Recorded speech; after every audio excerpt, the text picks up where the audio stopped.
அருட்பெருஞ்சோதி அருட்பெருஞ்சோதி தனிப்பெரும் கருணை அருட்பெருஞ்சோதி. எல்லா உயிர்களும் இன்புற்று வாழ்க, வள்ளல் மலரடி வாழ்க வாழ்க. கொல்லா விரதம் குவளை எல்லாம் ஓங்குக, நல்லோர் நினைத்த நலம் பெறுக, நன்றி நினைத்தெல்லோரும் வாழ்க இசைந்து. உலக மக்களே, அறிவார்ந்த அன்பர்களே, ஆண்மைநேய ஒருமைப்பாடுடைய அன்பர்களே, வள்ளற்பெருமான் நமக்கு அருளிய திருவெட்பாவில் அருட்பெருஞ்சோதி ஆண்டவருடைய திருவிளையாடலை பற்றி பார்த்து கொண்டிருக்கிறோம். அருட்பெருஞ்சோதி ஆண்டவருடைய திருவிளையாடல், இந்த பிரபஞ்சத்தில் எத்தனையோ திருவிளையாடல்கள் நடந்தன. அதை யாரிடமும் உலக மக்களிடம் யாரிடம் சொல்லவில்லை. அருட்பெருஞ்சோதி ஆண்டவர் என்ற ஒரு இறைவன் இருந்ததையே மக்களிடம் யாரும் சொல்லவில்லை. ஆக இந்த அருட்பெருஞ்சோதி ஆண்டவருடைய திருவிளையாடல் பிரபஞ்சத்தினுடைய கடைசி யுகம், கலியுகம். இந்த கலியுகத்தினுடைய கடைசியிலே அருட்பெருஞ்சாண்டவருடைய திருவிளையாடல் நடந்து கொண்டிருந்தது. 1823ஆம் ஆண்டு தொடங்கி 30/1/1874 இரவு 12 மணி வரையிலும் அருட்பெருஞ்சோதி ஆண்டவருடைய கடைசி திருவிளையாடல் நடந்தது. அதாவது 51 ஆண்டுகள் அருட்பெருஞ்சோதி ஆண்டவருடைய திருவிளையாடல் எப்படியெல்லாம் நடந்தது என்பதை திருவெட்பாவிலே வள்ளற்பெருமானவர்கள் நமக்கு தெளிவாக அருளியிருக்கிறார்கள். அதை பார்த்து கொண்டிருக்கிறோம். வள்ளற்பெருமானவர்கள் அருட்பெருஞ்சோதி ஆண்டவரின் செல்வ பிள்ளையாக இருக்கும் பொழுது, இந்த மண்ணு உலகத்திற்கு வருவதற்கு முன்னாலேயே அவர் அருட்பெருஞ்சோதி ஆண்டவருடைய செல்வ பிள்ளையாக இருந்தவர். செல்வப்பிள்ளை தான் அவருடைய பெயர். செல்வப்பிள்ளை தான் இந்த மண்ணுலைக்கு வருவிக்க உற்று 51 ஆண்டுகள் வரையிலும் உலக மக்களிடையே உலாவிக்கொண்டு சுத்த சன்மார்க்கத்தை உலக மக்களுக்கு தெரியப்படுத்திக் கொண்டிருந்தார்கள். இது எல்லாம் இறைவனுடைய திருவிளையாடல் என்பதை நாம் ஒவ்வொரு பாடலின் மூலமாக, ஒவ்வொரு திருமுறையின் மூலமாக நாம் பார்த்து கொண்டிருக்கிறோம். அந்த வகையில் இன்று நாம் பார்க்க வேண்டிய பாடல் 1ஆம் திருமுறை பதிகம் 6 திருவருள் முறையீடு 53வது பாடல். இதுவரையிலும் 52 பாடல்களுடைய விளக்கங்களை பார்த்திருக்கிறோம். இந்த 52 விளக்கங்களும் இறைவனுடைய பதிவுகள். அருட்பெருஞ்சாண்டவருடைய திருவிளையாடல்களை 52 பதிவுகளாக நாம் பதிவு செய்திருக்கிறோம். இன்று 13வது பதிவை பார்க்க போகிறோம். ஒவ்வொரு திருமுறையிலிருந்தும், ஒவ்வொரு பதிகத்திலிருந்தும், ஒவ்வொரு பாடலிலிருந்தும் வள்ளற்பெருமானவர்கள் எப்படியெல்லாம் இறைவனுடைய திருவிளையாடல் நடந்தது என்பதையும், இறைவன் தன்னை எப்பொழுது ஆட்கொண்டார் என்பதையும், அதன் பிறகு எப்பொழுது சுத்த சன்மார்க்கத்தை கொடுத்தார் என்பதையும் ஒவ்வொரு பாடல் மூலமாக பார்த்து கொண்டிருக்கிறோம். அந்த வகையில் இன்று பார்க்க வேண்டிய பாடல் 53வது பாடல், பதிகம் 6 திருவருள் முறையீடு 1வது பதிகம்.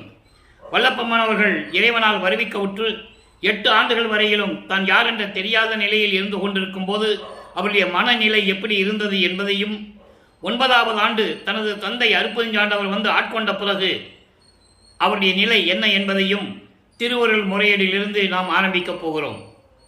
திருவருள் முறையீடு வள்ளற்பெருமானவர்கள் மண்ணுலைக்க வருவிக்க உற்று 9வது ஆண்டிலிருந்து 12 ஆண்டுகளுக்குள், அந்த 3 ஆண்டுகளுக்குள் எப்படியெல்லாம் இறைவனிடம் முறையீடு செய்கிறார் என்பதை ஒவ்வொரு பாடலின் மூலமாக நாம் பார்த்து கொண்டிருக்கிறோம். 53வது பாடல். பாடலை நன்றாக கவனியுங்கள். கரு முகம் நீக்கிய பாணனுக்கு மதுரையிலே நடந்த திருவிளையாடலை இங்கு குறிப்பிடுகிறார். நல்ல புரிஞ்சுக்கணும். மதுரையிலே நடந்த திருவிளையாடல், சிவபெருமானுடைய திருவிளையாடல் எப்படி நடந்தது, இதை பாடலை பார்க்க முன்னால் ஒரு சின்ன விளக்கம். சைவ சமயத்தை சேர்ந்தவர்கள் சிவபெருமானை பல உருவங்களாக உருவாக்கி, பல ஆலயங்கள் அமைத்து, பலவேறு வழிபாட்டு முறைகளையும் உருவாக்கி மக்களை வழிபட செய்து விட்டார்கள். அதேபோல வைஷ்ணவ சமயத்தை சேர்ந்தவர்கள் திருமாலை பல உருவங்களாக உருவாக்கி, பல பெயர்களிட்டு வழிபட வைத்து விட்டார்கள். இப்படி ஒவ்வொரு சமயத்தார்களும் முருகனை வழிபடுகின்றவர்கள், விநாயகனை வழிபடுகின்றவர்கள், அம்மனை வழிபடுகின்றவர்கள், சூரியனை வழிபடுகின்றவர்கள், இவர்களெல்லாம் தனித்தனியாக ஆலயங்கள் அமைத்து மக்களை வழிபட செய்து விட்டார்கள். இவர்களை உருவாக்கியதே அருட்பெருஞ்சோதி ஆண்டவர் தான் என்ற நிலையை யாரும் சொல்லவில்லை. அதை வள்ளற்பெருமான்கள் இந்த உலக மக்களுக்கு தெரியப்படுத்துவதற்காகத்தான் ஒரு தாயின் வழியாக இந்த மண்ணிலைக்கு வருவிக்க விட்டார் என்பதை இங்கே நான் பதிவு செய்ய கடமைப்பட்டிருக்கிறேன். அப்போ அருட்பெருஞ்சாண்டவருடைய திருவிளையாடல் எப்படியெல்லாம் ஒரு காலகட்டத்தில் நடந்தது, இந்த சைவ சமய தலைவர்கள் சிவபெருமானும் சரி, திருமாலும் சரி, இவங்கெல்லாம் எப்படி திருவிளையாடல் செய்தார்கள் என்பதை ஒவ்வொரு பாடலிலும் நமக்கு விளக்கி இருக்கிறார்கள். இதில் என்ன ஒரு முக்கியமான அம்சம் என்றால், ஒரு யுகத்திலே நடந்ததை மற்றொரு யுகத்தில் இருந்தவர்கள் சொல்ல முடியாது. ஒருத்தருக்கு தொடர்புபடுத்தி சொல்ல முடியாது. ஆனால் வள்ளற்பெருமானவர்கள் இந்த பிரபஞ்சத்தில் நடந்த அத்தனை உண்மைகளையும் திருவெட்பாவிலே நமக்கு அருளி இருக்கிறார்கள் என்பது குறிப்பிடத்தக்கது. இப்போ மதுரையிலே என்ன நடந்தது சொல்லுகிறார். கருமுகம் நீக்கிய பாணனுக்கே கனகம் கொடுக்க திருமுகம் சேரல் கழித்தாய் என்று உன்னை உன்னை தெரிந்து அடுத்து என் ஒரு முகம் பார்த்து அருள் என்கின்ற ஏழைக்கு உதவியேல் ஒரு முகம் பார்க்கும் விடையோய் எவர் மற்ற உதவுவாரே. இது பாடல். அதாவது பாடல் உங்களுக்கு புரியாது, விளக்கம் சொல்றேன். மதுரையிலே தரிமி என்ற ஒரு புலவனுக்கு வறுமையிலே வாடிக்கொண்டு துயரங்களையும் துன்பங்களையும் பிறந்ததிலிருந்தே வாடிக்கொண்டிருக்கின்ற ஒரு புலவன், தரிமி என்ற புலவன். அந்த புலவன் இறைவனை பற்றி மட்டும்தான் பாடுவது, கோயிலிலே இறைவனை பற்றி பாடுவது. அவனுடைய வறுமையை போக்க வேண்டும் என்பதற்காக, பொற்காசுகள் அவனுக்கு கிடைக்க வேண்டும் என்பதற்காக நீ எப்படியெல்லாம் திருவிளையாடல் செய்தாய். அப்படிப்பட்ட இறைவனே, இதை தெரிந்துதான் உன்னிடம் வந்து நான் சேர்ந்தேன். அதோடு மட்டுமல்ல, என் முகம் பார்த்து ஒரே ஒரு தடவை என் முகத்தை பார்த்து அருள் என்று சொல்லுகின்ற இந்த ஏழைக்கு, இறைவா எனக்கு அருள வேண்டும் என்று சொல்லி நான் உன்னிடம் வேண்டிக் கொண்டிருக்கிறேன். ஒரே ஒரு தடவை என் முகத்தை பார்த்து நீ உதவ வேண்டும், அருள் செய்ய வேண்டும். நீ அருள் செய்யாவிட்டால் உருமுகம் பார்க்கும் விடையோய், என் முகம் வாடும், நான் துன்பப்படுவேன், என் முகம் வாடிக்கொண்டிருக்கும். விடையோய், காலை வாகன மீது வீற்றிருக்கின்ற இறைவனே, எவர் மற்ற உதவுவாரே. நான் உனது மகன் என்று அறிவித்துவிட்டு மறைந்து விட்டாய், எனக்கு யார் உதவுவார்கள்? நீதானே உதவ வேண்டும் என்று சொல்லி இந்த பாடலை அருளியிருக்கிறார்கள். மக்களே, நல்லா கவனிக்கணும். இப்போ அவருக்கு சுத்த சன்மார்க்கத்தை பற்றி தெரியாது, அருட்பெருஞ்சோதி ஆண்டவர் யாருன்னு அப்போ அவருக்கு தெரியாது. நல்லா புரிஞ்சுக்கணும்.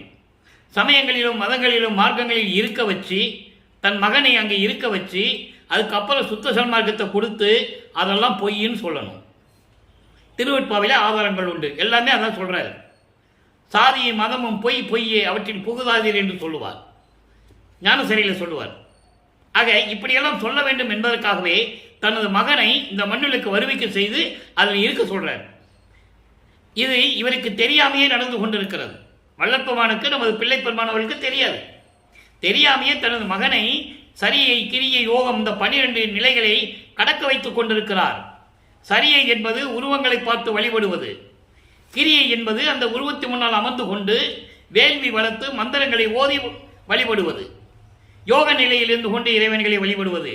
இந்த 3 நிலைகளிலும் ஒவ்வொன்று 4 நிலைகள் இருக்கின்றன. முன்னாக 12. இந்த 12 நிலைகளும் சமயங்களும் மதங்களும் மார்க்கங்களையும் சார்ந்தது.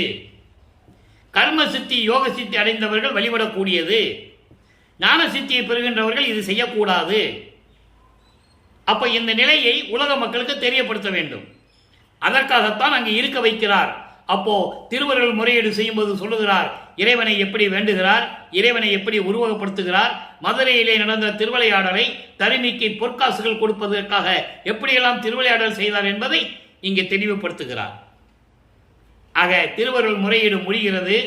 வல்லப்பெருமான் வருவிக்கவுற்று 13வது ஆண்டு தொடங்குகிறது. 13வது ஆண்டு தொடங்கும் போது திருவொற்றியூருக்கு செல்லுகிறார். மனம் ஒரு நிலையில் இல்லை. மனம் அலைபாய்கிறது, மனம் தூண்டுகிறது.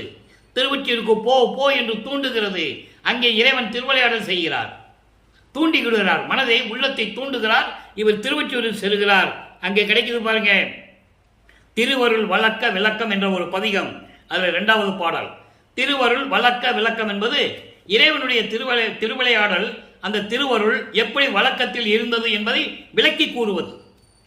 வழக்கம் என்பது நடைமுறையில், உலக நடைமுறையில், உலகியலிலே இறைவனுடைய திருவருள் எப்படியெல்லாம் நடந்தது என்பதை விளக்கி கூறுவது. அதில் 2வது பாடல். வண்ணப்பல் மாமலர் மாற்றும்படிக்கு மகிழ்ந்து எமது திண்ணப்பர் சாத்தும் செருப்பு அடி மேற்கொண்டு தீஞ்சுவைத்தாய், உண்ண பறிந்து நல் ஊன் தர உண்டு கல் ஒத்துக்கொண்டே கண்ணப்பா நிற்க என கை தொட்டார் எம் கடவுளரே. இவர் தான் என் கடவுள்னு சொல்றார், சொல்லிதான் ஆகணும், காலத்தின் கட்டாயம். இங்க 13 வயசுல அருட்பெருஞ்சோதி தான் என் கடவுள்னு அவர் சொல்ல முடியாது, தெரியாது. இறைவனுடைய மறைப்பு நிலை இருந்து கொண்டிருக்கிறது. அருட்பெருஞ்சாண்டவர் தன் மகனுக்கு மறைப்பு நிலையை உருவாக்கி கொண்டிருக்கிறார். இதை தான் அவர் சொல்லணும். அப்போ இந்த கண்ணப்பர் காட்டிலே விலங்குகளை வேட்டையாடி கொண்டிருக்கின்ற ஒரு திண்ணப்பன் இறைவனுடைய நிலையை பார்த்து, சிவலிங்கத்தை பார்த்து அதன் மேல் காதல் கொண்டு அந்த விலங்கை வேட்டையாடி உயிரை பறித்து அந்த மாமிசத்தை கொண்டு வந்து சிவலிங்கத்துக்கு சமர்ப்பிக்கிறான். அப்போ இறைவன் அந்த மாமிசத்தை மலர்களாக மாற்றிக் கொள்ளுகிறார். அதான் இங்கு சொல்றாரு, மலர் மாற்றும்படிக்கு அந்த மாமிசத்தை மலர்களாக மாற்றுகிறார், பூக்களாக மாற்றிக் கொள்ளுகிறார். அப்போ இந்த கண்ணீர் வருவதை பார்த்து சிவபெருமான் கண்ணிலிருந்து கண்ணீர் வருவதை பார்த்து ஒரு கண்ணை எடுத்து அப்பிக்கொள்ளுகிறார். மறு கண்ணை தோண்டி எடுக்கும் போதுதான் செருப்பால் அணிந்த அந்த செருப்பை ஒரு கண்ணில் அடையாளமாக வைத்துவிட்டு மறு கண்ணை தோண்டும் போதுதான் கண்ணப்பா தேவையில்லை என்று சொல்லுகிறார். திண்ணப்பன் கண்ணை அப்பியதனால் கண்ணப்பர் என்று பெயர் பெற்றார். அப்படிப்பட்ட இறைவன் தான் என்னுடைய இறைவன் என்று சொல்லுகிறார். இதே வல்லப்பமானவர்கள் என்னுடைய இறைவன் என்று சொன்னவர் சுத்த சன்மார்க்கத்தை பெற்ற பிறகு எப்படி இறைவனை வேண்டுகிறார் என்பதை நாம் பார்க்க போகிறோம்.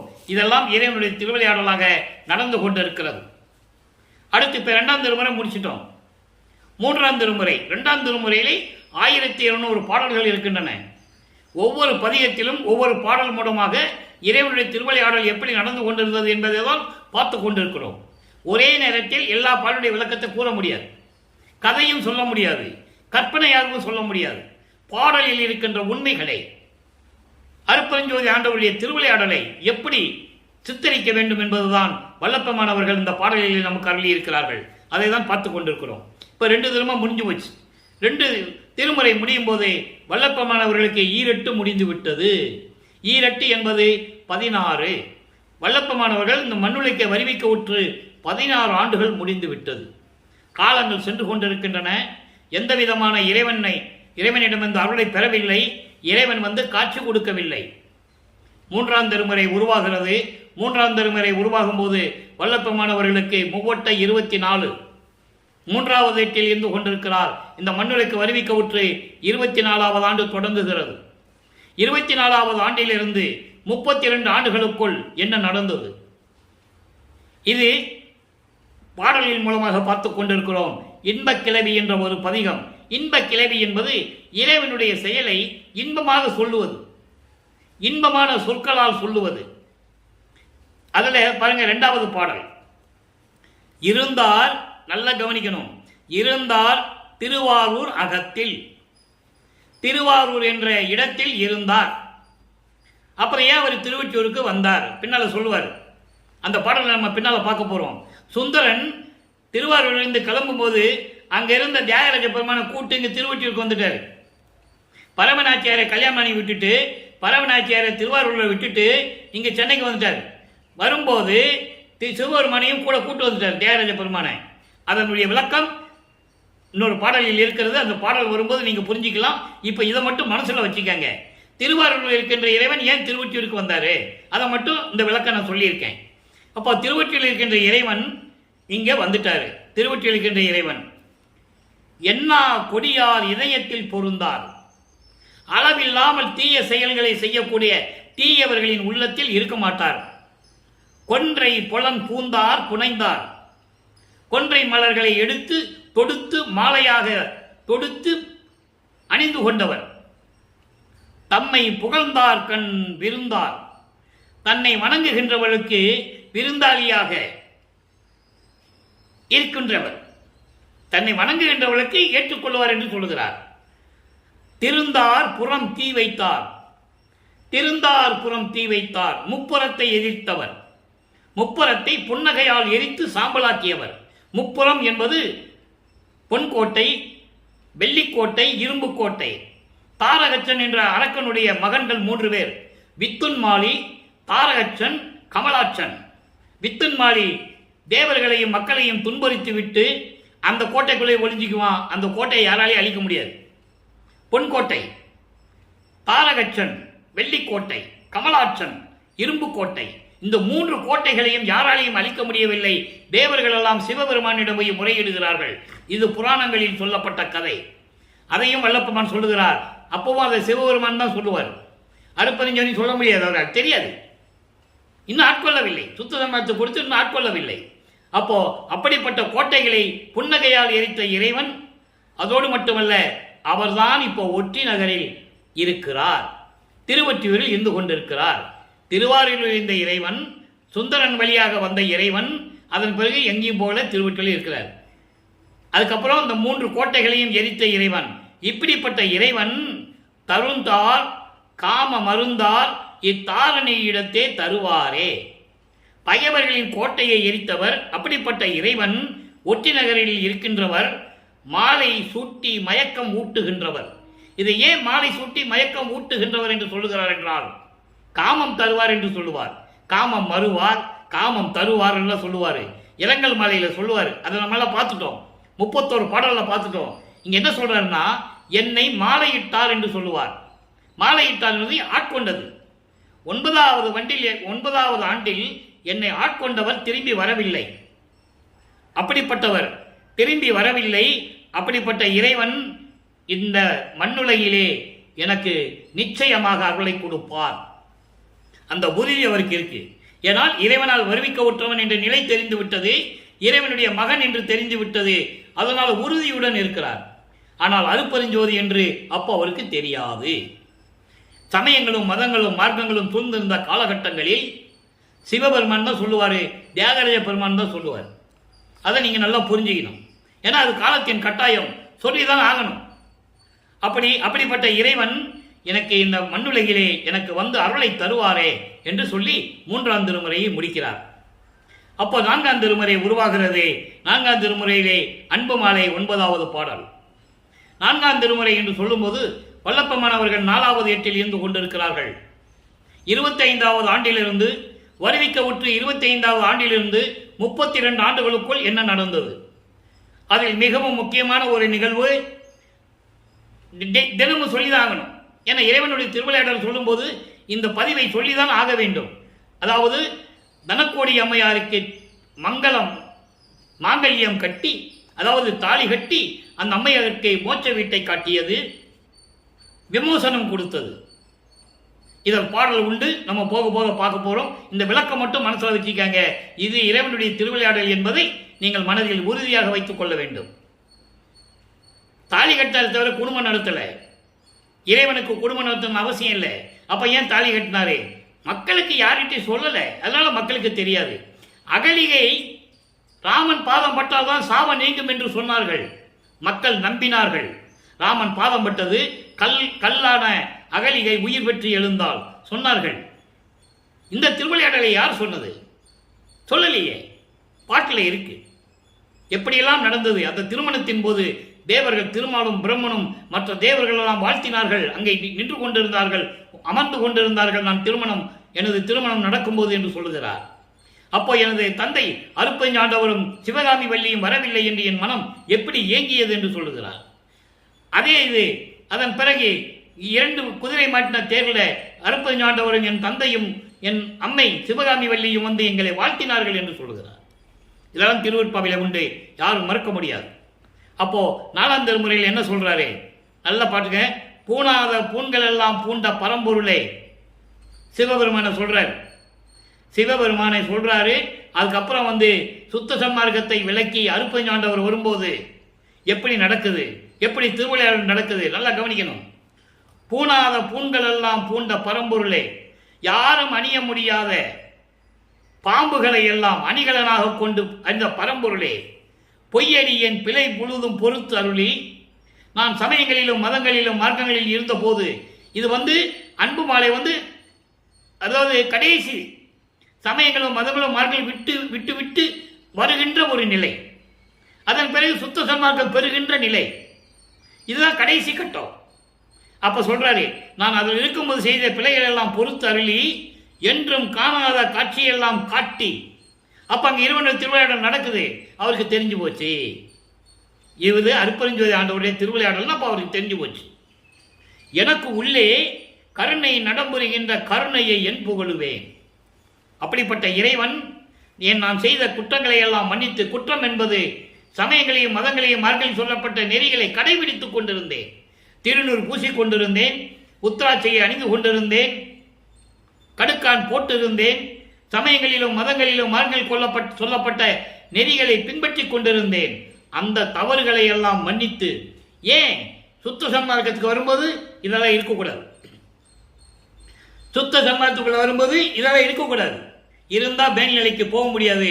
அதை தான் பேருபதேசத்தில் சொன்னாரே, எனக்கு அற்ப அறிவாய் இருந்ததனால் அதை நான் பின்பற்றி கொண்டிருந்தேன், எனக்கு எந்த பலனும் கிடைக்கவில்லை, அதை விட்டதனால் நான் மேல்நிலையை அடைந்து விட்டேன் என்று சொல்லுவார். தயவும் கருணையும் கிடைத்தது, தயவு கிடைத்தது என்று சொல்லுவார். அதை நீங்க புரிஞ்சுக்கணும். அப்போ இந்த நிலையில் இருக்கும்போது என் உள்ளத்திலே கலந்து கருணை நடம்புரிகின்ற கருணையை என் சொல்லுவேன். எப்படி சொல்லுவேன்? மானாத குணக்கொடியே, மானாத குணக்கொடியே. நான் சமயங்களிலும் மதங்களில் இருக்கும்போது நான் நல்ல குணங்களே எனக்கு இல்லை என்று சொல்லுகிறார். இதை நினைக்கும் தோறும் மனம் உருகி இரு கண்ணீர் வடிக்கின்றேன் கண்டாய். நல்லா கவனிக்கணும் இந்த வார்த்தையை. இந்த வார்த்தை ஒரு அற்புதமான வார்த்தை. அதாவது தான் செய்த செயல்களெல்லாம் நினைத்து, இதெல்லாம் தெரியாம இத்தனை வருடங்களாக வருவிக்க உற்று 24 ஆண்டுகளாக இதுவரைக்கும் தெரியாமல் இருந்து விட்டோமே, ஆண்டுகள் கடந்து விட்டதை, வீணாகி விட்டது என்று சொல்லி நினைத்து நினைத்து கண்ணீர் வடிக்கின்றேன் என்று சொல்லுகிறார். இருக்குல்ல, ஐயோ இப்படியெல்லாம் தெரியாம இருந்துச்சே அப்படின்னு சொல்லி நினைச்சு என் கண்ணில் இருந்து கண்ணீர் வடிக்கின்றேன் கண்டாய். அடுத்து பாருங்க, அற்புதமான வரி, பிரபஞ்சத்தின் உண்மையை சொல்லக்கூடிய வரி. இவர் இந்த மண்ணு வளத்துக்கு வருவதற்கு முன்னால் எங்க இருந்தாருன்னு சொல்றாரு. அதை தான் முக்கியமான வரின்னு சொல்றேன். ஏனாதான் எனினும் யான் அம்மையினின் அடியேன் என அறிந்தேன், இதயம் மலர்ந்தேன். இதுக்கு முன்னால் எனக்கு தெரியாது. சமயங்களிலும் மதங்களிலும் மரங்கள் இருக்கும்போது நான் யாருன்னு எனக்கு தெரியாது. உன்னால் வருவிக்க விட்டவன் மட்டும் எனக்கு தெரியும், வேற யாருன்னு எனக்கு தெரியாது, வேற எதுவுமே எனக்கு தெரியாது. நீ சுத்த சன்மார்க்கத்தை கொடுக்கிறேன்னு சொல்லும் போது இதெல்லாம் விட்டுட்டு வர சொன்னேன், வந்துட்டேன். வந்த பிறகு என்னுடைய மறைப்பை நீக்கி விட்டாய். பிரபஞ்சத்தின் உண்மை எனக்கு தெரிந்து விட்டது. நான் சென்ற யுகங்களில் எல்லாம் உனக்கு நான் தொண்டு செய்தவன் என்று சொல்லுகிறார். எவ்வளவு அற்புதமா இருங்க. யார் சொன்னது? இது வரைக்கும் வல்லப்பமானவர்கள் வருவிக்க விட்டு 202 ஆண்டுகள் ஆகிவிட்டது. இவங்க தான் 1ஆம் திருமுறையில் 2ஆம் திருமுறை படிக்காதன்ட்டாங்களே, எப்படி மக்களுக்கு தெரியும்? ஏனாதான் எனினும் நான் எப்படிப்பட்டவனாக இருந்தாலும் சரி, ஒன்னுக்குமே லாயக்கில்லை, எதுக்குமே உபயோகப்பட மாட்டேன், பிரயோஜனம் இல்லை என்று நீ என்னை நினைத்தாலும் சரி, நீ என்னை ஆட்கொண்ட பிறகு, சுத்த சன்மார்க்கத்தை கொடுத்த பிறகு, எனது மறைப்பை நீக்கிய பிறகு நான் அறிந்து கொண்டேன், நான் எல்லா யுகங்களிலும் உனக்கு நான் தொண்டு செய்தவன் என்று சொல்லுகிறார். ஏனாதான் எனினும் அம்மையின் அடியே நான் அறிந்தேன், இதயம் மலர்ந்தேனே. அற்புதமான நிகழ்வுகளை, இறைவனுடைய திருவிளையாடலை சொல்லியாவிட்ட நண்பர்களே, நல்லா மனசில் வச்சுக்கங்க. இப்படிதான் திருவிளையாடல் நடந்துகிட்டு இருக்கு. அடுத்து சொல்றாரு பாருங்க, இதை இன்னொரு பாட்டில் சொல்லுவாரு. புதுமையன் அல்லேன் தொன்று தொட்டு உனது பூங்கழலுக்கு அன்பு பூண்டவன் என்று சொல்லுவார். தொன்று தொட்டு என்ன? பிரபஞ்சம் தோன்றிய காலத்திலிருந்தே உனக்கு நான் தொண்டு செய்தவன் என்று சொல்லுவார். இன்னொரு பாட்டில் சொல்லுவாரு, புதியன் என்று என்னை போக்குதுரோ நீர் பூர்வித்தினும் உனது பூங்கழலுக்கு அடிமை பூண்டவன் என்று சொல்லுவார். எனினும் அந்த பலன் கணக்கினை இப்ப பார்ப்பது என்ன என்று சொல்லுவார். அந்த பல கணக்கில் என்ன சொல்ல வச்சிடாதே, அதெல்லாம் நீ செய்யக்கூடாது. நான் எனக்கு ஒன்றும் புதுசு இல்லை, வினோதமானவன் அல்ல, புதுமையாக வரல, நான் ஏற்கனவே உன்னிடம் இருந்தவன் தான் என்று சொல்லுகிறார். அதை தான் இங்கே சொல்லுகிறார். ஏனாதான் எனினும் யான் அம்மையின் அடியேன் என அறிந்தேன், இதயம் மலர்ந்தேனே. ஆக அன்பர்களே, 4 திருமுறை முடிந்து விட்டது. 4ஆம் திருமுறையில் தான் முக்கியமான நிகழ்வுகள் நடக்குது. தனக்கோடி அம்மையாரை தாலி கட்டி விமோசனம் செய்தது. அதன் பிறகு இறைவனை நேர ஆட்கொண்டு சுத்த சன்மார்க்கத்தை கொடுக்க போகிறேன் மகனை என்று சொல்லி அதையெல்லாம் விட்டுட்டு வா என்று சொல்லும்போது இவருடைய மறைப்பெல்லாம் நீக்கி பிரபஞ்சத்தின் உண்மைகள் எல்லாம் சொல்ல ஆரம்பிச்சிட்டாரு. இவர் யாருன்னு ஒவ்வொரு யுகத்தில் இருந்தவர்.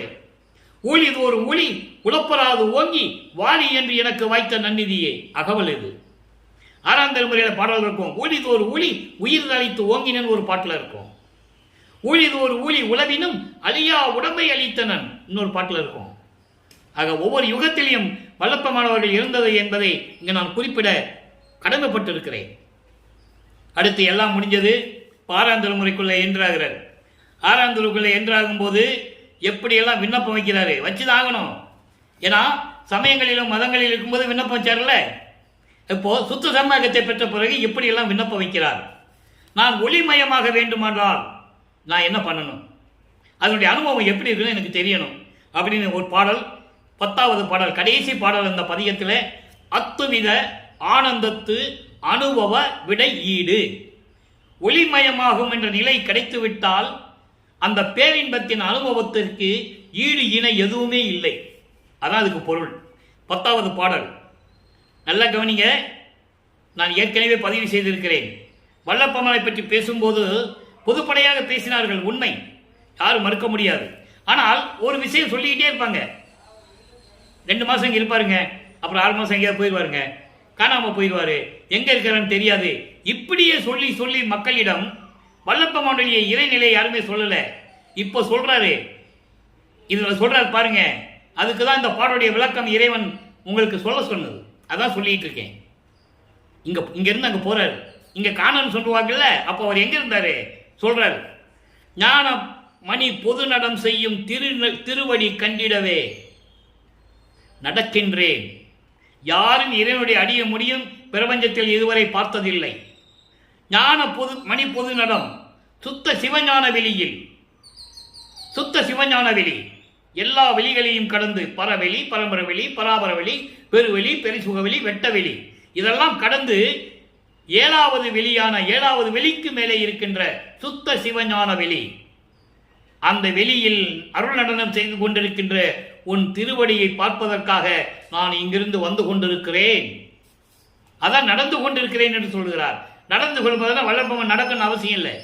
நினைச்ச இடத்துல இருப்பார், பறந்து போவார், ஒரு நொடியில் அங்கே இருப்பார், அண்டங்களில் இருப்பார். நான் அங்கே வந்து கொண்டிருக்கிறேன், ஐயோ முன் நடந்த வழி அறியே சொல்லிட்டாரா.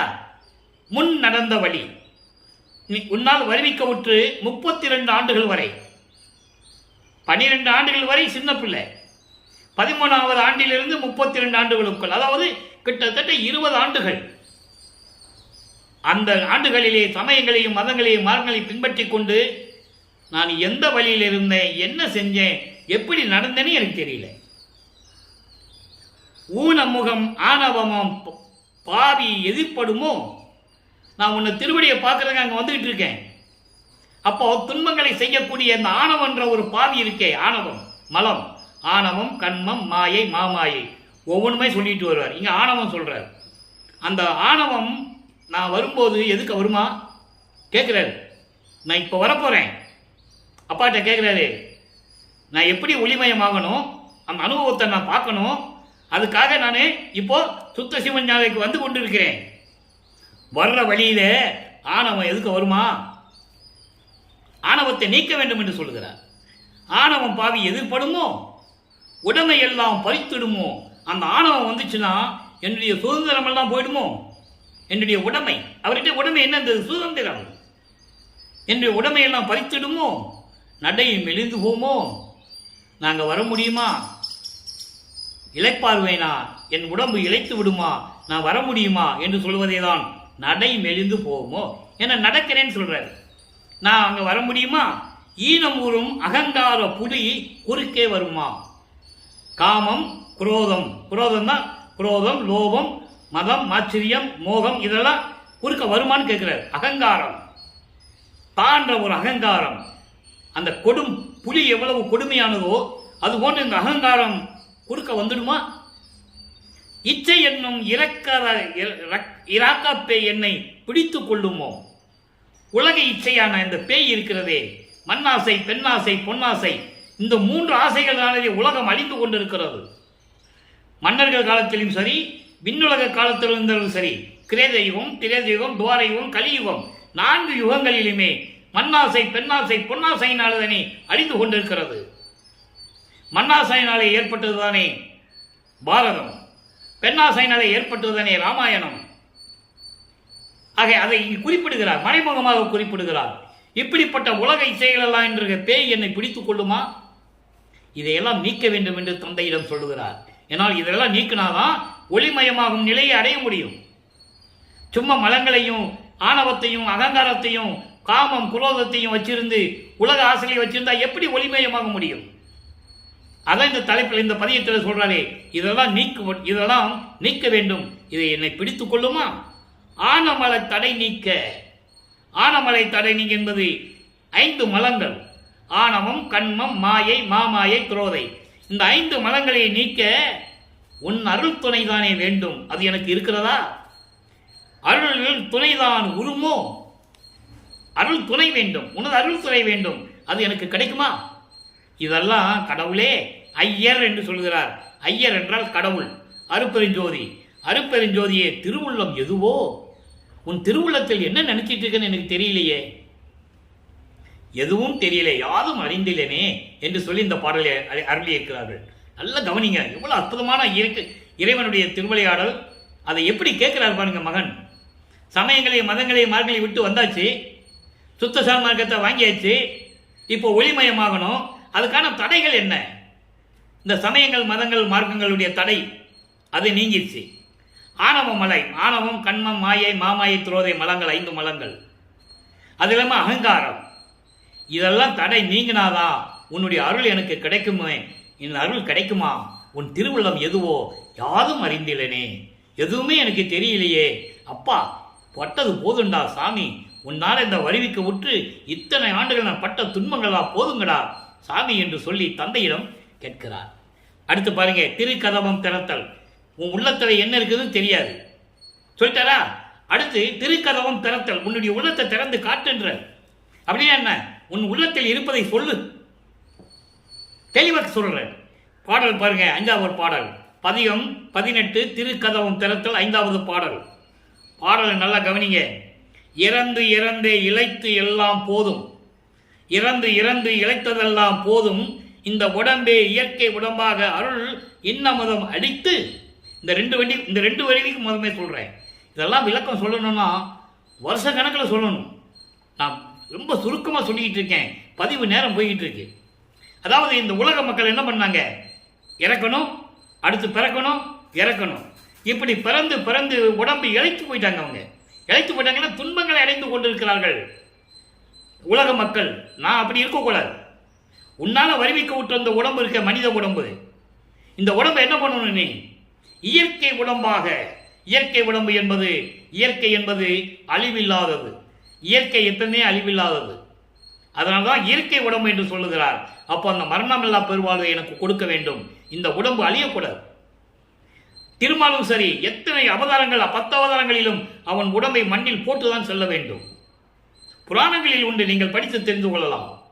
ஒவ்வொரு அவதாரத்திலையும் முடிவு பாருங்க, இங்கதான் போட்டு போகணும். யார் இருந்தாலும் சரி, வல்லப்பமன் ஒருவர் தான், இது எல்லாமே இந்த உடம்பு இங்க போட்டு தான் போகணும்.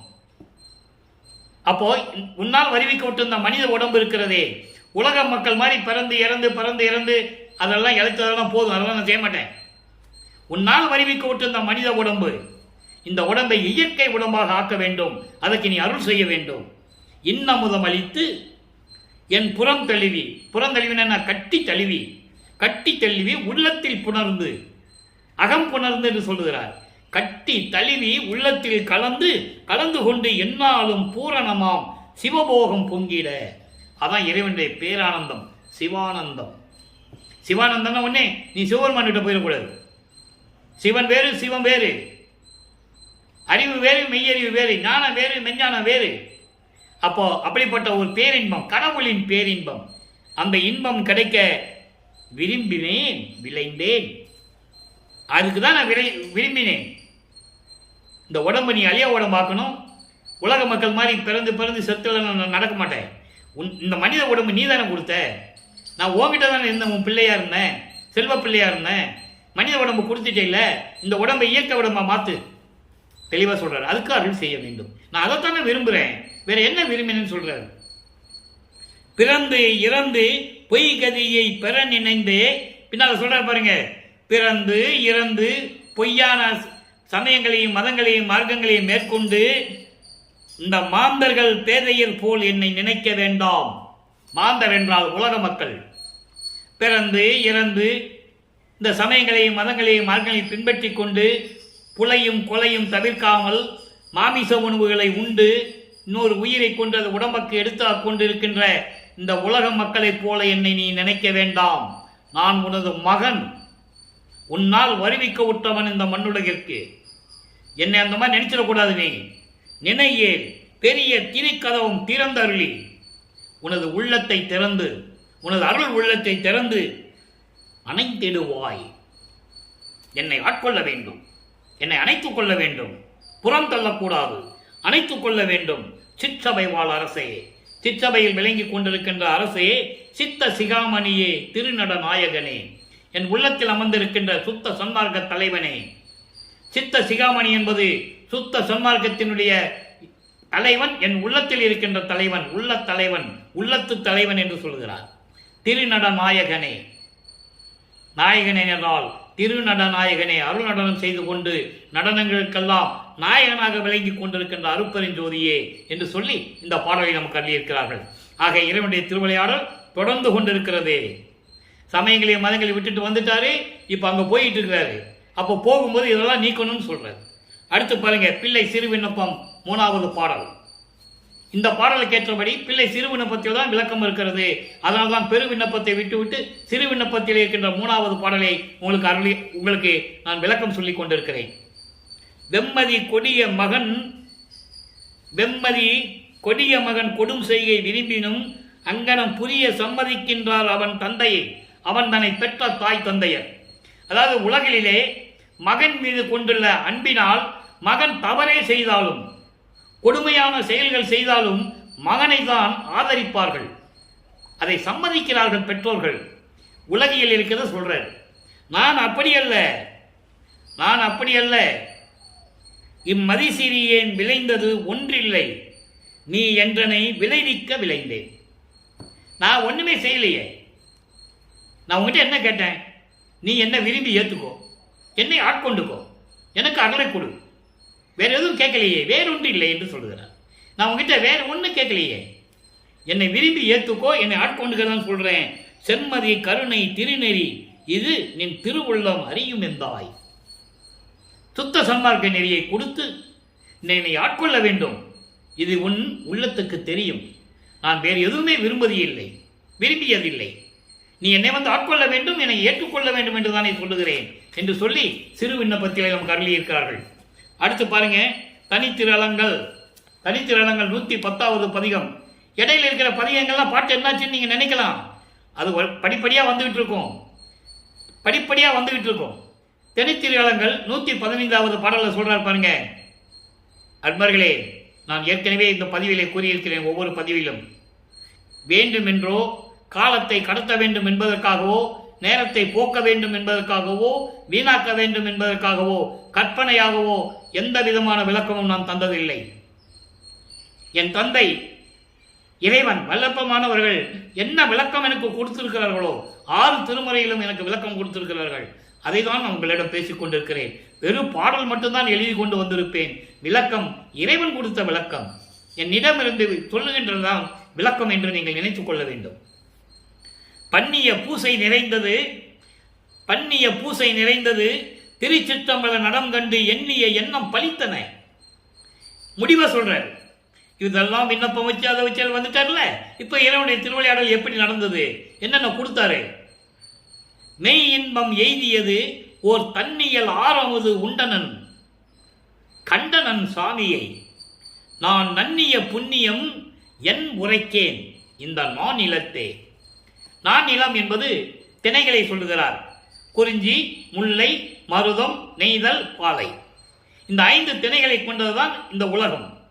இதில் நானிலம் என்று சொல்கிறார். ஒன்றை மட்டும் ஒதுக்கிடுவார். எது? கடலும் கடல் சார்ந்த இடம். நெய்தலை மட்டும் ஒதுக்குவார். ஏன்னா அங்கே வந்து மனிதர்கள் இருப்பதில்லை, கடலுக்கடியில் மனுஷன்லாம் வாழ்வதில்லை. குறிஞ்சினா மலையும் மலை சார்ந்த இடம், மருதனா காடு சார்ந்த இடம், மருதம் வயலும் வயல் சார்ந்த இடம், பாலைவன சோலை, பாலை சார்ந்த இடம். இந்த நானிலம் என்றால் இந்த உலகம் என்று பொருள். அப்ப இந்த உலகத்திலே நான் எப்படி உன்னுடைய அருளை பெற்றுக் கொண்டதை சொல்லுவேன் என்று சொல்லி இந்த விளக்கம் கொடுக்கிறார். பாருங்கள், பன்னிய பூசை நிறைந்தது. என்ன பூசை பண்ணாரு? தத்துவங்களை கடந்தார், அந்தங்களை கடந்தார், ஏறா நிலை மீசை ஏற்றி எந்தனைக்கு 6 காட்டிய அருப்பெருஞ்சோதி என்று சொல்லுவார். அப்புறம் கடத்திய அருப்பெருஞ்சோதி என்று சொல்லுவார். ஏறா நடுநிலை ஏற்றி எந்தனை ஈண்டு 6 கடத்திய அருப்பெருஞ்சோதி. தத்துவங்களை எப்படி கடந்தார்? தத்துவங்கள் அனைத்தும் தனித்தனி கடந்தோம். தத்துவாதீத மேல்நிலையில் சித்தியில் முழுதும் தெரிந்தோம். அவை மேல் சிவநிலை தேர்ந்திட சென்றேன். அருட்பெருஞ்சோதி அட்டகத்தில் இருக்கும். இப்படிப்பட்ட இறைவனை எங்கேயோ போயிட்டாரு, காணாம போயிட்டாரு, மறைஞ்சு போயிட்டாரு. இப்படியா சொல்றது இறைவனை? இப்படி சொல்லணும். வல்லற்பமனை பற்றி பேசும்போது இப்படி சொல்லணும். தத்துவங்களை கடந்து போனாரியா, அந்த நேரத்தில் அங்கதான் இருந்தாருன்னு சொல்லணும். ஏன் சொல்லல? சொல்ல முடியாது அவங்களால. சமயங்களையும் மதங்களையும் மார்க்கங்களையும் சார்ந்து கொண்டிருக்கின்றவர்கள். சரி, அது வேண்டாம். அது அப்புறம் அந்த விளக்கம் அப்புறம் பேசிக்கலாம். இது இந்த விளக்கம் சொல்லும்போது சொல்ல வேண்டியிருக்கிறது. ஆதங்கம், இந்த வள்ளலார் மொழியினுடைய ஒரு ஆதங்கம், சொல்லவில்லை என்ற ஒரு ஆதங்கம் தான், வேற ஒன்றும் இல்லை. அப்போ சிற்றம்பல நடம் கண்டு எண்ணிய எண்ணம் பழித்தன. இதெல்லாம் கடந்து நான் போயிட்டேன். அங்க போய் என் அப்பனுடைய நடம் கண்டேன் சிற்றம்பலத்துல. அப்போ நான் நினைத்ததெல்லாம் பழித்தன. எண்ணிய நான் எண்ணியவாறு என கருளும் தெய்வம். 47வது பதிவும் அருட்பெருஞ்சோதி 6ஆம் திருமுறையில சொல்லுவாரு. அருட்பெருஞ்சோதி நிலை என்ற பதியத்தில் சொல்லுவாரு. முதல் பாடல்ல சொல்லுவாரு, 5வது வரியில சொல்லுவாரு, எண்ணிய நான் எண்ணியவாறு என கருளும் தெய்வம். அதை இங்க சொல்றாரு. எண்ணிய எண்ணம் பழித்தன, மெய் இன்பம் எய்தியது. எனக்கு உண்மையான பேரின்பம் நான் கிடைத்து விட்டது, எனக்கு அடைந்து விட்டேன். ஓர் தன்னியல் ஆரமுது உண்டனன். தன்னியல் ஆரமுது, தன் இயல் ஆரமுது. ஆரமுது, தன்னியல் ஆரமுது என்பது அகம், அகப்புறம், புறம், புறப்புறம். இது அண்டங்களிலும் உண்டு, பிண்டங்களிலும் உண்டு. எல்லாவற்றையும் நான் உண்டனன் என்று சொல்கிறார். எல்லாவற்றையும் பெற்றுவிட்டேன். அண்டங்களிலே அகம் என்பது அக்கினி, அகப்புறம் என்பது சூரியன், புறம் என்பது சந்திரன், புறப்புறம் என்பது நட்சத்திரம் போன்ற ஒளிப்பொருள்கள். பிண்டங்களிலே அகம் என்பது ஆன்மா, புறம் அகப்புறம் என்பது ஜீவன், புறம் என்பது அந்த கரணங்கள், புறப்புறம் என்பது அந்த கரணங்கள், புறம் என்பது ஐம்பொறிகள். இவற்றை எல்லாவற்றையும் நான் உண்டனன் கண்டனன் சாமியை. இறைவனை அடிமுடியோடு நான் பார்த்தன். படிமுடி கடந்தனை பார் இது பாருன அடிமுடி காட்டி அருட்பெருஞ்சோதி. அயனும் மாலும் துருவி நிற்க எனக்கே அடிமுடியில் காட்டி அருட்பெருஞ்சோதி. அந்த நிலையில் நான் சாமியை கண்டேன். நன்னிய புண்ணியம், நான் அந்த அடைந்த புண்ணியத்தை, இந்த அருளையெல்லாம் பெற்றுக்கொண்டதை நான் எப்படி சொல்லுவேன் இந்த உலகத்தில் என்று சொல்லி முடிக்கிறார். அடுத்து மெய்யருள் வியப்பு. நல்ல கவனி, இந்த பாடல் அற்புதமான பாடல். எப்படி சொல்றார் பாருங்க. மேலைப்பால் சிவகங்கை என்னும் ஓர் தீர்த்தம் தன்னையே மேவி, படியில் தவறி நீரில் விழுந்த எண்ணெயே ஏல துகிலும் உடம்பும் நனையாது எடுத்ததே ஒன்றோ, எடுத்து என் கரத்தில் பொற்பூன் அணிந்த இறைவன் நீ என்றோ. இது விளக்கம் எப்படி சொல்லுவாங்க, என்ன சொல்லுவாங்க தெரியுமா? ஒரு தீர்த்தத்துக்குள்ள, ஒரு தெப்பத்துக்குள்ள போனாரு, படி தவறி கீழே விழுந்துட்டாரு. உடனே அவர் இறைவன் வந்து துணியும் உடம்பு நனையாம தூக்கி வந்துட்டாரு. அப்படிதான் சொல்லுவாங்க. அப்படிதான் சொல்லுவாங்க. அவர்களுக்கு விளக்கம் அவ்வளவுதான் தெரியும். அப்படியெல்லாம் விளக்கம். இங்க பாருங்க, உயர்ந்த நிலையில் இருக்கின்ற சிவகங்கை தீர்த்தம். சிவகங்கையின் தீர்த்தம் என்பது சமரச சுத்த சிவ சன்மார்க்கம். அதான் தீர்த்தம் என்று சொல்லுகிறார், தெப்பம் சொல்லுகிறார். அந்த தெப்பத்தில் நான் இருக்கும்போது படி தவறி, நிலை தவறி விழுந்துட்டேன் தண்ணிக்குள்ள. எங்க விழுந்துட்டாரு? சமயங்களையும் மதங்களையும் மார்க்கங்களையும் பின்பற்றி அங்கு விழுந்துட்டார். இதைதான் கொடிப்பாட்டிலே சொல்லுவார். அற்புதமாக சொல்வார் இந்த கொடிப்பாட்டிலே. சத்து, அதாவது சித்தி துதின்னு ஒரு பதியத்தில் அருமையா சொல்லுவார். வெறிக்கும் சமய குழியில் விளைந்தேன், தன்னை விழாத வகை மறித்து ஒரு பேரறிவு அளித்த வள்ளல் கொடி என்று சொல்லுவார். ஆக நான் சமரச சுத்த சிவ சன்மார்க்கத்தில் இருக்கும்போது, நான் தவறி சமயங்களிலும் மதங்களிலும் மார்க்கங்களில் சென்ற போது என்னை முழுமையாக அந்த குற்றங்களை எல்லாம் நீக்கி என்னை எடுத்துட்டு வந்து சுத்த சன்மார்க்கத்தை கொடுத்து, இதான் அதுக்கு பொருள். அதுக்குதான் சொல்றாரு, தீர்த்தத்தில் அந்த தெப்பத்தில் நான் விழுந்த போது உடனே எடுத்துட்டு வந்து என்னுடைய ஆடையும் உடம்பும் நனையாமல் என்று சொல்லுகிறார். ஆடையும் உடம்பும் நனையாமல் என்பது என்னை முழுவதுமாக என்னை சமயங்களில் மதங்கள் மார்க்கமுடைய நெறிகளை நீக்கி என்னை ஆட்கொண்ட இறைவன். அது மட்டும் ஒன்றுதானா? இல்லையே, நிறைய இருக்கே. எப்படி சொல்றாரு? எடுத்தது ஒன்றோ? அது மட்டும் இல்ல, எடுத்து அதிலிருந்து தூக்கி எடுத்துட்டு வந்து எல்லா குற்றங்களையும் நீக்கி என் கரத்தில் பூன் அணிந்த இறைவன் நீ என்றார். பூன், பொற்பூன், தங்க காப்பு. தங்க காப்பு யார் அணிவாங்க? இளவரசர்கள், மன்னர்கள் தன் மகனுக்கு காப்பு அணிந்து பட்டம் சூட்டுவார்கள். ஜமீன்தார்கள் தன் மகனோ மகளோ அடுத்த வாரிசுகளுக்கு அந்த பூனை அணிந்து காப்பை அணிந்து பட்டம் சூட்டுவார்கள். நாட்டாமைகள். அடுத்த நாட்டாமை யாருன்னு வரும்போது தன் மகனுக்கோ மகளுக்கோ, இல்லை 2 பேரும் இல்லைன்னா யாரு நாட்டாமை சொல்றாரோ அந்த நாட்டாமைக்கு அந்த பூனை சூட்டுவார்கள். அதுபோன்று எனக்கும் இந்த பிரபஞ்சத்தில் இவன் என் மகன், அடுத்து இந்த பிரபஞ்சத்தை ஆளக்கூடிய மகன், அவனுக்கு இந்த காப்பு சூட்டுகிறேன், இந்த பிரபஞ்சத்தை இவன் தான் இயக்கப் போகிறான் என்று சொல்லி அந்த காப்பையும் எனக்கு சூட்டி உலகத்துக்கு பறைசாற்றிய இறைவன் நீ அல்லவா. எப்படி சொல்ற பாருங்க, இறைவன் நீ என்றோ, அப்படிப்பட்ட இறைவன் நீ அல்லவா என்று சொல்லுகிறார்.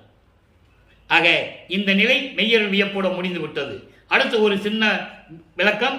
ஜோதியில் ஜோதி 24வது பாடல். நல்ல கவனிங்க, இறைவனுடைய திருவிளையாடல் எப்படி நடந்தது.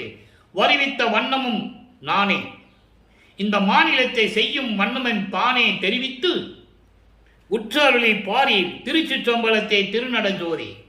வருவித்த வண்ணம் நான் தானே, இறைவனால் வருவிக்க விட்டவன் நான். சமரச சுத்த சன்மார்க்கத்தை உலக மக்களிடம் சொல்ல வேண்டும். உயிர்கள் மீது உயிர் இரக்கம் இருக்க வேண்டும். ஜீவகாரிய ஒழுக்கத்தில் இருக்க வேண்டும். இந்திரிய ஒழுக்கம், கர்ண ஒழுக்கம், ஆன்ம ஒழுக்கம், ஜீவ ஒழுக்கம் இவற்றில் ஒழுக்கங்களை எல்லாம் மக்கள் பின்பற்ற வேண்டும். எல்லா உயிர்களையும் தன் உயிர் போல் பாவிக்க வேண்டும். கொலையும் புலையும் தவிர்க்க வேண்டும். உருவ வழிபாடுகளை நீக்க வேண்டும். இப்படியெல்லாம் சீரிய கொள்கைகளை கொண்ட சமரச சுத்த சன்மார்க்கத்தை மக்களிடம் சொல்வதற்காகவே நான் வருவிக்க உற்றேன். அதான் சொல்றாரு, வருவித்த வண்ணமும் நானே. நான் எந்த வகையில் வருவிக்க விட்டேன், இப்படிதான் வருவிக்க விட்டேன் என்று சொல்லுகிறார். அதோடு மட்டுமா, இந்த மாநிலத்தை செய்யும் வண்ணமும் தானே தெரிவித்து, இந்த மாநிலம் என்றால் இந்த உலகத்தை இயக்கக்கூடிய எல்லா ஆற்றல்களையும் 5 தொழில்களையும் படைத்தல், காத்தல், அழித்தல், மறைத்தல், அருளல் 5 தொழில்களையும் கொடுத்து மகனே உலகத்தை இயக்குவாயாக என்று எனக்கு தெரிவித்து எனக்கு அருளை கொடுத்தது யார்? அருப்பெருஞ்சோதி. அந்த அருப்பெருஞ்சோதி எங்க இருக்கிறார்? திருச்சிற்றம்பலத்தே திருநடஞ்சோதி. திருச்சிற்றம்பலம் எது? சுத்த சிவஞான வெளி. 16வது நிலை அறிந்து கடவுளை அறிந்து அமயமாகக்கூடிய ஒரு நிலை. 7 வெளிகளுக்கு மேல் இருக்கக்கூடிய விலை. 7 உலகங்கள் சொல்லுவார், 7 வெளிகள் என்னென்னமோ சொல்லுவார் வளப்பம்மான். ஒவ்வொரு பாடலுக்கும் ஒரு விளக்கம் உண்டு. அப்படி அந்த வெளியிலே இருந்து கொண்டு அருளடனம் செய்து கொண்டிருக்கின்ற எனது அருப்பெருஞ்சோதி என் தந்தை என்னை வருவித்தார். வருவித்து இத்தனை அருளையும் எனக்கு கொடுத்து பிரபஞ்சத்தை இயக்குவாயாக மகனே என்று சொல்லி எனக்கு கட்டளையிட்டு என்னை ஆட்கொண்டு திருவிளையாடல் செய்தார் என்று சொல்லி இந்த பாடலோடு முடிக்கிறார் இன்றைய திருவிளையாடல். இன்னைக்கு அருப்பஞ்சாண்டோடைய திருவிளையாடல் எப்படி நடந்ததை ஒவ்வொரு பாடல் மூலமா நம்ம பார்த்துட்டோம். நாளையும் திருவிளையாடல் தொடரும். 4 ஆண்டுகளுக்கு தொடரும். நீங்கள் தினமும் பார்த்துதான் ஆகணும், பார்க்கணும், தெரிஞ்சுக்கணும். அருப்பஞ்சாண்டவர் யாருன்னு உங்களுக்கு தெரியணும்ல, வல்லப்பெருமான் யாருன்னு உங்களுக்கு தெரியணும்ல. தெரிஞ்சதுன்னா நீங்க பார்த்துதான் ஆகணும். பாருங்க, இறைவன் அருள் அப்படி கிடைக்கும் உங்களுக்கு. பொய் இல்லை, அனுபவத்தில் சொல்றோம். இறைவனுடைய அருளை பெற்றதனால் அந்த அருள் அனுபவத்தை சொல்லிக் கொண்டிருக்கிறேன். எனவே அன்பர்களே, நீங்களும் அருப்பெருஞ்சாண்டவரை வணங்கி சுத்த சன்மார்க்கத்தில் இருந்து கொண்டு உருவ வழிபாடுகளை நீக்கி சமயங்களிலும் மதங்களிலும் மார்க்கங்கள் கூடப்பட்ட சங்கற்ப விகற்பங்களை எல்லாம் நீக்கி ஆன்மநேய ஒருமைப்பாட்டோடு இருக்கக்கூடிய சுத்த சன்மார்க்கத்தின் முக்கிய லட்சியமாகிய ஆன்மநேய ஒருமைப்பாட்டோடு இருந்து கொண்டு மண் அகல் விளக்கிலே தீபமேற்றி ஜோதிக்கு முன்னால் இருந்து கொண்டு அருட்பெருஞ்சோதி அருட்பெருஞ்சோதி தனிப்பெருங்கருணை அருட்பெருஞ்சோதி என்ற மகாமந்திரத்தை உச்சரித்து கொலையும் புலையும் தவிர்த்து மாமிச உணவுகளை நீக்க வேண்டும். இறைவன் அருளை நீங்கள் பெற வேண்டும். அதை நான் சொல்லவில்லை, வல்லற்பெருமான் நமது இறைவன் சொல்லுவார். கொல்லா விரதம் தன்னை கொல்லாரை காணில் ஒரு புல் என எண்ணி புறம்பொலிகை என்று சொல்லுவார். நான் எந்த உயிரையும் கொல்ல மாட்டேன், மாமிசம் சாப்பிட மாட்டேன் அப்படின்னு விரதம் எடுக்காதவனை நீ பார்த்தா அவனை ஒரு புல்லுக்கு சமமா நினைச்சு அவனை விட்டுட்டு விலகிறேன்னு சொல்றது நான் சொல்லல, இறைவன் சொன்னதை மக்களுக்கு நான் சொல்லிக் கொண்டிருக்கிறேன். கொல்லா விரதம் தன்னை கொண்டார் தம்மை தல்லானை, கொலையும் புலையும் தல்லாரை தழுவானை. அப்ப இறைவன் அருள் கிடைக்கணும்னா இதெல்லாம் விட்டுதான் ஆகணும்.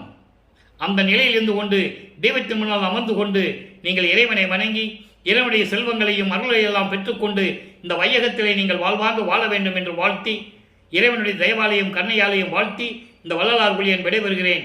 மீண்டும் நாளை சந்திப்போம். நன்றி, வணக்கம். அருட்பெருஞ்சோதி அருட்பெருஞ்சோதி தனிப்பெருங்கருணை அருட்பெருஞ்சோதி ஆண்டவருடைய திருவிளையாடல் மீண்டும் தொடரும்.